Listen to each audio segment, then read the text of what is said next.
House of Heat Season 2. The messy drama we didn't need. Sometimes, reality TV is like a train wreck. You know you shouldn't watch, but you can't look away. That's exactly how I felt watching the second season of House of Heat. It was a chaotic, tangled mess, and not in the entertaining, I can't wait to see what happens next, kind of way. It was more like, why am I still watching this? But let's break down why this season was nothing short of a disaster. The Gator couple. Drama with a capital D. First off, can we talk about the Gator couple? I'm not sure what they were supposed to bring to the show besides their endless bickering. Honestly, it felt like they had a drinking problem, and that was their entire storyline. The constant fighting got old fast, and instead of giving us juicy drama, it just made everyone uncomfortable.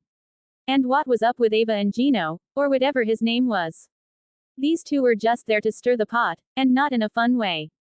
They were more like chaos makers without a cause, and the result was pure bedlam. Brandon, the failed peacemaker. Then there was Brandon, who tried to be the voice of reason, but that just didn't work out. Poor Brandon thought he could calm the storm, but instead, he got swept away in it. His attempts to mediate were more cringe-worthy than calming, and instead of bringing peace, who really cares if Jade is Diddy's sex worker? Let's talk about Steph's messy shade game. In the wild world of reality TV, nothing is ever as simple as it seems. Tubi's House of Heat has us all hooked, not just because of the over-the-top drama but because of the way these cast members can turn a simple interaction into a full-blown war. The latest buzz centers around Jade and the rumors swirling about her being Diddy's sex worker.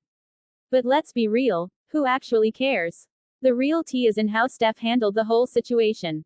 Spoiler alert. It was messy, unnecessary, and gave off major bully vibes. The lowdown on the Jade Diddy situation. So, Jade has been the subject of some pretty wild rumors lately, with whispers that she's Diddy's sex worker.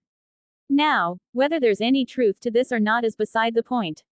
In the world of reality TV, perception is often more powerful than reality, and once something is out there, it's out there. But here's the thing, what does it matter? Jade's business is her business. If she's living her best life and doing what she needs to do to get by, more power to her. But leave it to Steph to take this rumor and turn it into a tool of pure shade. Steph's shade. Was it necessary? We all know Steph doesn't care for Jade.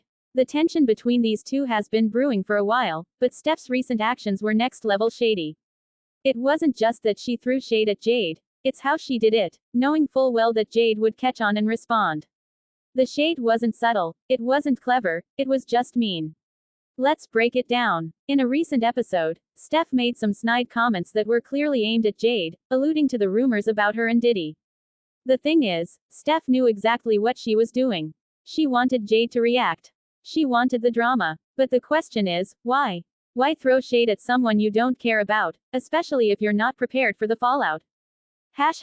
Bully vibes all day.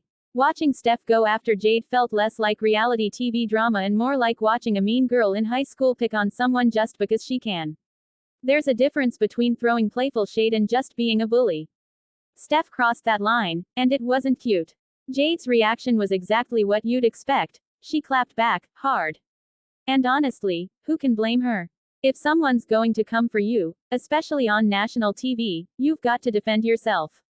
But what was Steph's endgame here? Did she think she was going to come out of this looking like the hero? Because all it did was make her look like a hater.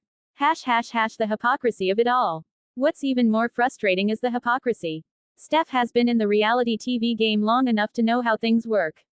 She knows that everyone's got skeletons in their closet, and she's had her fair share of rumors thrown her way too. So why stoop so low to shame another woman, especially when you've been on the receiving end of that same kind of treatment? This whole situation just reeks of insecurity. Steph's actions seemed less about Jade and more about her own issues. Maybe she's threatened by Jade, maybe she's got her own demons she's dealing with, but whatever the case, taking it out on Jade was a bad move. House of Heat or House of Hate. The House of Heat has always been about drama, but this season, it's starting to feel like the House of Hate. The way the cast members are going after each other isn't entertaining anymore, it's just exhausting. And while a little drama is to be expected in reality TV, there's a fine line between entertaining conflict and just being nasty for the sake of being nasty. What Steph did wasn't just shade, it was an attack. And for what? To score some cheap points with the viewers. To prove that she's the queen bee of the house. Whatever her motivation, it fell flat. The bigger picture. Women tearing down women. One of the saddest parts of this whole mess is that it's yet another example of women tearing down other women. Instead of supporting each other, lifting each other up, or at the very least, staying in their own lanes, we've got cast members like Steph who feel the need to drag others through the mud. It's disappointing, but it's also a reflection of a larger problem. In a world where women already face so many challenges, the last thing we need is more infighting and backstabbing. Watching Steph go after Jade just felt like a step backward. We should be seeing these women unite, not tear each other apart over petty rumors and personal insecurities. The aftermath. What's next for Jade and Steph? So, where does this leave us?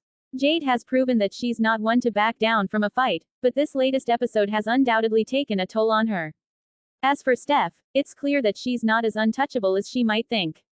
The viewers aren't stupid. They can see right through the mean girl act, and it's not a good look.